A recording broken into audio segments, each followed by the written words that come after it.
Ricky Hayes is described as having developmental disabilities with the cognitive level of a child and difficulty communicating.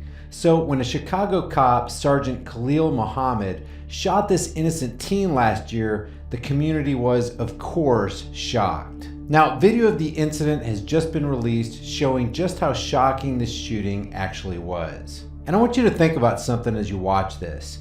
This event just so happened to be captured on a private surveillance camera without the officer's knowledge. How many atrocities are committed by cops every single day that aren't recorded? This highlights just how important it is to film every interaction with cops. The Civilian Office of Police Accountability has released video of the incident showing Officer Muhammad shooting the autistic teen. And of course, it completely contradicts the officer's version of the event and shows little more than the attempted murder of an innocent kid with autism.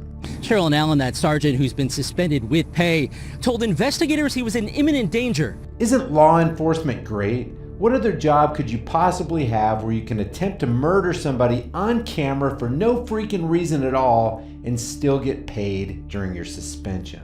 The video is from a nearby home surveillance system which caught the off-duty officer open fire from inside his truck and shoot the teen in his chest and arm. Gabriel Hardy, the attorney for Ricky Hayes, said this. Ricky wasn't doing anything wrong. He wasn't breaking any laws. He wasn't armed. He didn't initiate any contact with this officer. Dashcam footage from another officer's car shows Hayes running in the city's Morgan Park neighborhood in the early morning of August 13th, 2017. Hayes had somehow gotten out of his house late that night and was lost. But because he had the mental capacity of a child, his behavior seemed odd to the untrained officer. As the video shows, Hayes stops in front of a home and stands there for a minute as Muhammad approaches him in his unmarked personal vehicle. When Hayes begins to slowly move again, Muhammad open fires from inside his truck and tries to kill the boy. After he shot Hayes, the officer called 911, similar to how Amber Geiger did after shooting and killing the innocent Botham Jean. Here's a recording of that call. I'm behind Morgan Park High School. I'm a sergeant of police. I need an ambulance right now. What happened? The guy pulled, like he was about to pull a gun on me, walked up to the car, and I had to shoot. You had to shoot?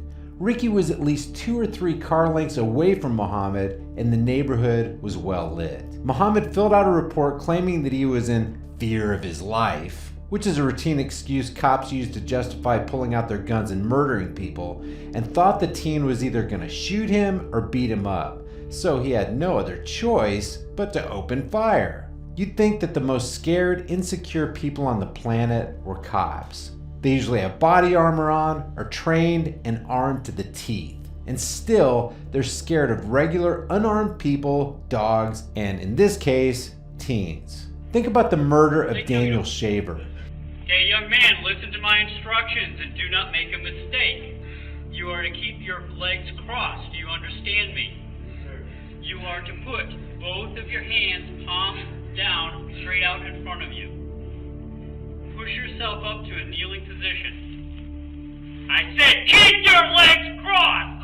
I didn't say this in conversation. Put your hands! Hands up in the air! You do that again, we're shooting you. Do you understand? Please do not shoot me. Then listen to my instructions. I'm trying to do what you don't talk! Listen! Hands straight up in the air. Do not put your hands down for any reason. You think you're gonna fall, you better fall on your face. Your hands go back in the small of your back or down. We are going to shoot you. Do you understand me? Yes, sir. Crawl towards me. Crawl towards me! He was cornered by 6 heavily armed and protected cops who still shot him to death in that hotel room even though he was unarmed.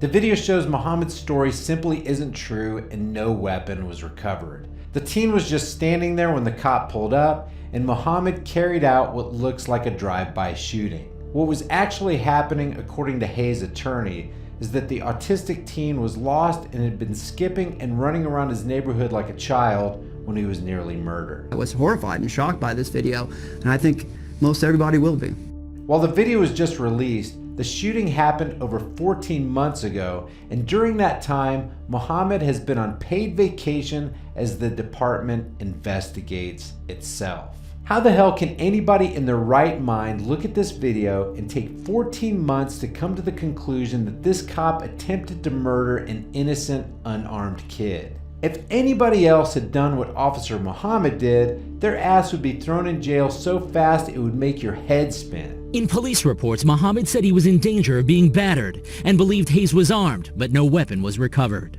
So by the continual actions of police departments, they apparently believe that wearing a uniform, a badge, and a gun grants special rights.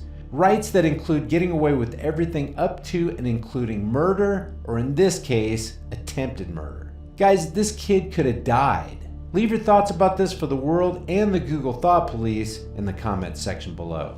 And if you want to support my work on this channel and sidestep social media censorship, sign up to my email list through my website, highimpactflix.com. If you benefit from my content, you can support the work through Patreon, PayPal, or grab one of the most hard-hitting, conversation-starting shirts on the planet. There are now over 100 designs in the store, and I'm uploading new designs every week. Oh, and I do take requests. If you request a design and I use it, your name will be immortalized in the shirt description in the store. Remember, the price of freedom is eternal vigilance, and indifference to this notion is the means by which the people will secure their own oppression. I'll see you guys in the next video.